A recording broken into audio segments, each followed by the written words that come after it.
যে বন্ধুরা, আমার মেজো জায়ের মেয়ের জন্মদিন ছিল, তো সে আমার হাতে চিংড়ি মাছ দিয়ে পোলাও খেতে চেয়েছে, ঝাল পোলাও।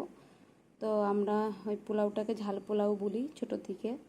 তো খুব ভালো খায়, আমি রান্না করে খাইয়েছিলাম অনেকবার। তো সে জন্মদিনে বলেছে কাকিমা আমাকে ঝাল পোলাও করে খাওয়াবে। তো এই যে বড় বড় সাইজের চিংড়ি মাছ নেওয়া হয়েছে, তো আজকে বানাবো। আর এদিকে আমার মাও খুব ভালোবাসে, মাও এসছে, তো একইবারে দুজনকে খাইয়ে দেবো বানিয়ে। তো এখন রাখা হয়েছিল ফ্রিজে, বরফে রয়ে গেছে মাছগুলো। বন্ধুরা, তো আমার ঝাল পোলাওটা কমপ্লিট হয়ে গেছে।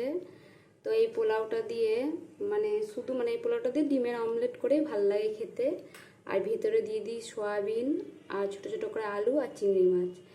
তো এই সমস্ত দিয়ে পোলাওটা বানাই।